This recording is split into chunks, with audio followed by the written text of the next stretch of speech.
Pro kontra Omnibus Law Undang-Undang Cipta Kerja.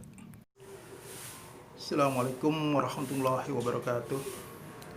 Sahabat, kembali lagi dengan Tumpal Daniel Putra Siliwangi. Kali ini kita ingin berbicara seputar pro dan kontra mensikapi lahirnya Undang-Undang Cipta Kerja.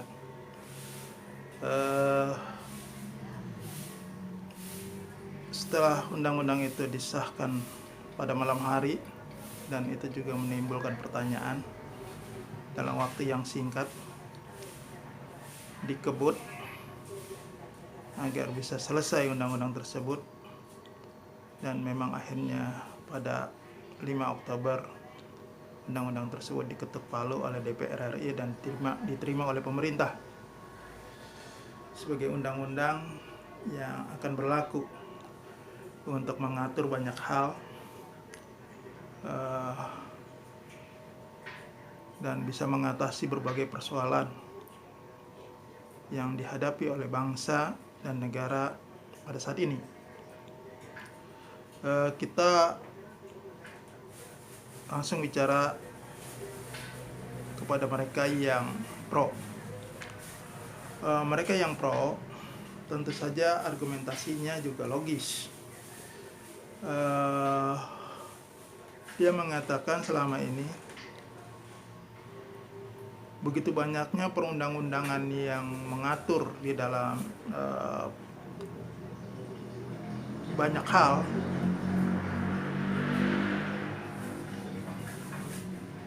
itu terkesan tumpang tindih, tidak sinergis, saling bertabrakan satu dengan yang lainnya, yang mengakibatkan sulitnya implementasi yang dilakukan oleh pemerintah pusat maupun daerah.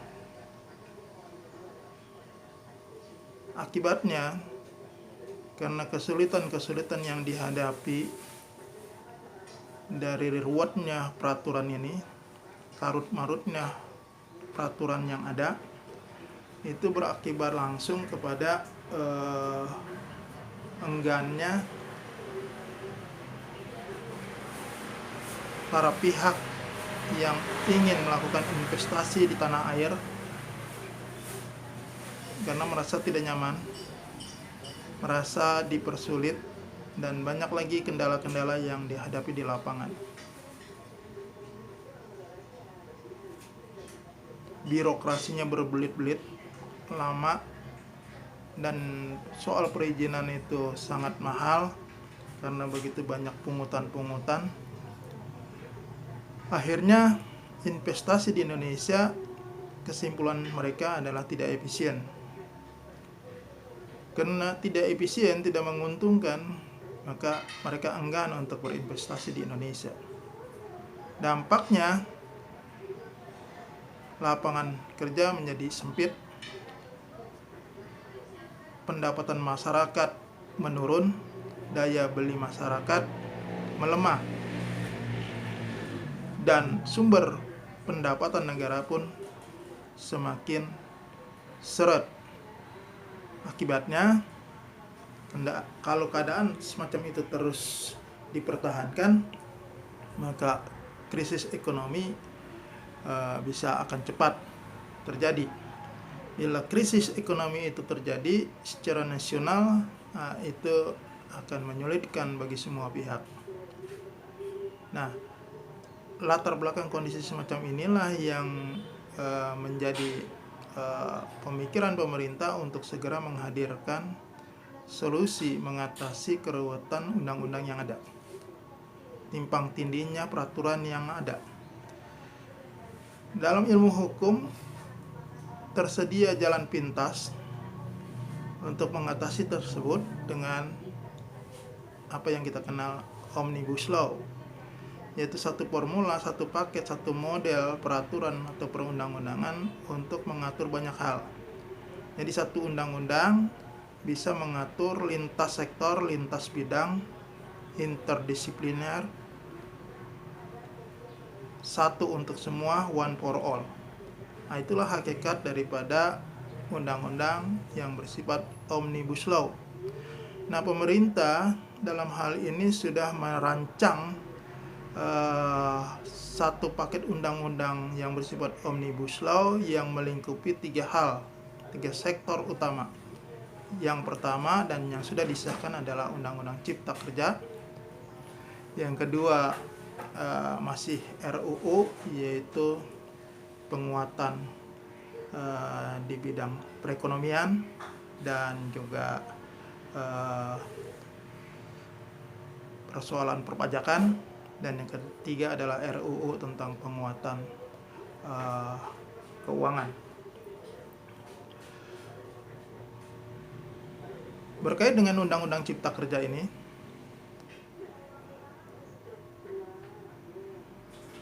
yang banyak disorot sekarang ini dan memenuhi ruang publik perdebatan di tengah-tengah masyarakat adalah bagi mereka yang kontra. Yang kontra ini menyoroti secara substansi tentang Omnibus Law itu sendiri. Karena Omnibus Law sebagai model peraturan perundang-undangan yang mengatur untuk semua lintas sektor, ini dikhawatirkan akan dimanfaatkan oleh mereka-mereka yang berkategori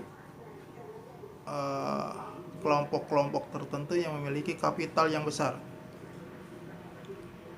Politik cukong itu sudah merajalela di Indonesia. Oligarki semakin terasa, korporatokrasi juga semakin menguat. Akibatnya, suasana perpolitikan semacam itu, kondisi pemerintahan semacam itu dikhawatirkan itu menjadi pemicu lahirnya undang-undang yang bersifat Omnibus Law itu.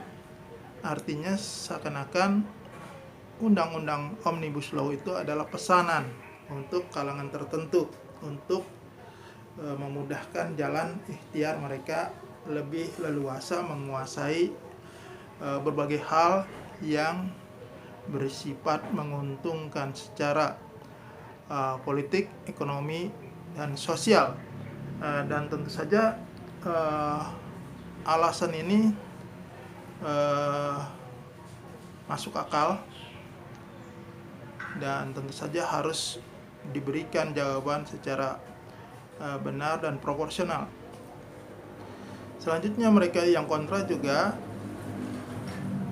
menilik daripada tebalnya halaman pada Undang-Undang Cipta Karya yang lebih kurang 1028 halaman, memuat ratusan pasal. Nah, itu juga dipersoalkan. Belum lagi bagi mereka yang mencintai lingkungan hidup, aktivis lingkungan, dia juga menyoroti pasal yang berkaitan tentang kemudahan investor mendapatkan lahan, baik di lahan hutan, perkebunan, ataupun tanah rakyat, yang sebelumnya diatur melalui undang-undang, ini melalui Undang-Undang Cipta Karya cukup diatur dengan Perpres. Nah, kemudahan untuk mendapatkan izin atau memperoleh lahan ini dikhawatirkan itu berdampak langsung kepada pengerusakan lingkungan. Nah, ini juga bisa dibenarkan. Berikutnya adalah yang paling ramai di media massa dan menjadi pembicaraan 1 minggu ini, yaitu penolakan kaum buruh dan serikat pekerja terhadap pengaturan-pengaturan ketenagakerjaan di dalam Undang-Undang Cipta Kerja ini. Karena mereka berasumsi, menilik, mengkaji undang-undang ini tidak memberikan jaminan yang lebih bagus ketimbang undang-undang yang lama. Dimulai daripada perubahan hari libur kerja setiap minggunya itu sudah berkurang, dan kemudian kepastian upah minimum juga didasari dengan besaran pendapatan masing-masing daerah yang tentu saja saling berbeda, dan kemudian juga jaminan sosial, cuti hamil, cuti sakit, dan cuti-cuti lainnya. Belum lagi kepada jaminan outsourcing tenaga kerja kontrak yang tidak ada batasnya. Belum lagi tentang pemutusan hubungan kerja PHK dengan besaran pesangon yang berkurang, dan kemudian juga persoalan terkait penanganan perselisihan hubungan industrial antara para pekerja dan para pengusaha. Itu sebagian daripada yang mereka angkat ke permukaan menjadi topik keseharian sekarang ini di masyarakat, baik yang mengerti maupun yang tidak mengerti. Ujung-ujungnya mereka menolak undang-undang Cipta Kerja ini karena dengan alasan-alasan yang mereka kemukakan itu. Yang jadi persoalan adalah undang-undang ini sudah disahkan, sudah diketuk palu, dan pemerintah sudah siap menjalankannya. Jadi mempersoalkan atau menakar siapa yang salah, siapa yang benar, antara yang pro dan yang kontra, nampaknya sudah tidak produktif lagi. Yang produktif itu adalah kalau masih ada ikhtiar atau belum puas dengan undang-undang ini, maka jalan yang elegan dan konstitusional adalah ke Mahkamah Konstitusi untuk melakukan judicial review, apakah dalam bentuk undang-undangnya maupun pasal demi pasalnya. Nah, inilah jalan satu-satunya yang tentu saja lebih produktif dan lebih elegan, dan tentu saja kita mendorong itu sebagai jihad konstitusi. Lepas daripada itu, sesungguhnya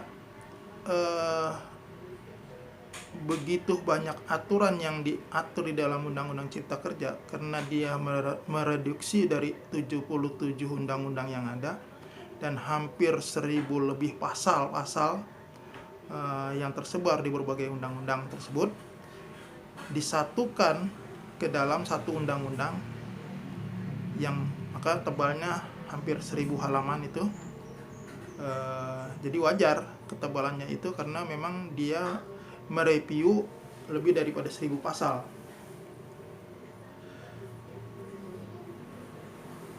Hal yang tidak disorot oleh publik adalah selain daripada persoalan lingkungan dan ketenagakerjaan, padahal undang-undang ini juga mengatur banyak hal. Misalkan dari sektor UMKM dan koperasi. Dalam undang-undang ini, kemudahan mendirikan usaha oleh pelaku UMKM dan diperluasnya jaringan akses permodalan dan kemudian jenis usaha, bahkan yang melingkupi usaha di sektor syariah, ekonomi syariah. Nah, itu tidak disorot.